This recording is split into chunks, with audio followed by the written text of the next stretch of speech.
सिद्धांत की चर्चा कर रहे हैं। जब हम राज्य के उत्पत्ति की बात करते हैं तो हम दैविक उत्पत्ति के सिद्धांत की बात करते हैं कि राज्य की उत्पत्ति कैसे हुई, ईश्वर ने बनाया, हम उसको पढ़ चुके हैं। हम सत्य के सिद्धांत की चर्चा करते हैं, उसको भी पढ़ चुके हैं। बाद में आता है राज्य की उत्पत्ति के सामाजिक संविदा का सिद्धांत, राज्य की उत्पत्ति के सामाजिक समझौते का सिद्धांत। यह सिद्धांत ऐसा सिद्धांत है जो मानता है कि समाज जो है बनने से पूर्व एक ऐसी अवस्था में था जिसे प्राकृतिक अवस्था कहते हैं। कुछ असुविधाएं व्याप्त हुई जिसके कारण व्यक्ति मिलकर के एक समझौता करता है, उस समझौते से इस राज्य का निर्माण होता है। यदि हम समझौतावादी विचारकों की चर्चा करें तो बुकनैन पहला विचारक है जो सामाजिक समझौते की बात करता है। लेकिन जब आप अपने सिलेबस के अनुसार आते हैं तो तीन मुख्य विचारक मिलते हैं जो सामाजिक समझौते की बात करते हैं। वे तीन विचारक कौन है? हाब्स है, लाक है और रूसो। हाब्स ने सामाजिक समझौते की चर्चा अपनी पुस्तक लेवियाथन में किया, वहीं जॉन लॉक ने अपनी सामाजिक समझौते के विचार की स्पष्ट व्याख्या two treatises on civil government में किया। और तीसरा विचारक जीन जेकब रूसो जो है अपने विचारों की स्पष्ट व्याख्या अपनी पुस्तक सोशल कॉन्ट्रैक्ट में करता है। किसमें करता है? सोशल कॉन्ट्रैक्ट में करता है। सोशल कॉन्ट्रैक्ट में वो चर्चा करता है, किसमें करता है? Social contract. ये तीनों पुस्तकें इन तीनों विद्वानों या तीनों विचारकों की हैं। तीनों जब हम सामाजिक समझौते के अंतर्गत बिंदुवार अध्ययन करते हैं तो हम देखते हैं कि सामाजिक समझौते के अंतर्गत विचारकों ने सबसे पहले यदि किसी चीज का अध्ययन किया तो मानव स्वभाव का अध्ययन किया, वो चाहे हाब्स हो, चाहे लाक हो, चाहे रूस हो।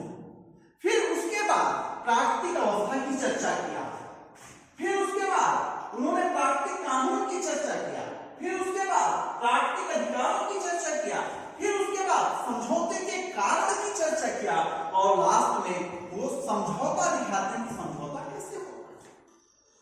आइए हम देखते हैं कि हाब्स मानव के विषय में क्या सोचता है। हाब्स कहते हैं कि मानव स्वार्थी है, क्षणिक है, केवल अपने हित के बारे में सोचने वाला है। मानव बुरा है, अर्थात कहते हैं कि उसका तो जो व्यवहार है, उसका जो स्वभाव है गुलाम के जैसा है, गुलाम। प्रश्न ये है कि मानव के विषय में ऐसी अवधारणा हम क्यों बनाते? आप जानते हैं कि जब व्यक्ति जिन परिवेश, जिस समाज में रहता है, वहां से जो पाता है वो उसके चिंतन पर पूर्णतः स्पष्ट दिखलाई पड़ता है। जब हाब्स पैदा हो रहा होता है तो अल्मेडा का युद्ध चल रहा होता है। अल्मेडा के युद्ध के समय ही हाब्स का जन्म होता है और वो देखता है कि कैसे समाज भयावह है, रक्तपात मचा हुआ है। हाब्स तो यहां तक कहता है कि मैं और भय जुड़वा भाई है। तो जो व्यक्ति युद्ध की अवस्था में पैदा होगा वो मानव के क्रूर स्वभाव को ही तो देखेगा, कि मानव के दयालुता को देखेगा, पक्का निश्चित है कि हम उसकी क्रूरता को देखेंगे। इसलिए वो मानव स्वभाव को स्वार्थी कहता है, अपने विषय में सोचने वाला कहता है, क्षणिक कहता है, क्रूर कहता है, गुलाम जैसा कहता है।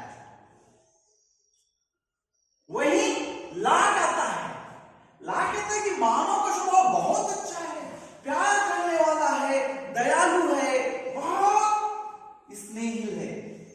तो प्रश्न है कि क्यों हाब्स के समय मानव का स्वभाव ऐसा था और लाक के अनुसार मानव का स्वभाव ऐसा है? हमने आपसे कहा परिस्थितियां क्या करती हैं, चिंतन पर स्पष्ट प्रभाव डालती हैं।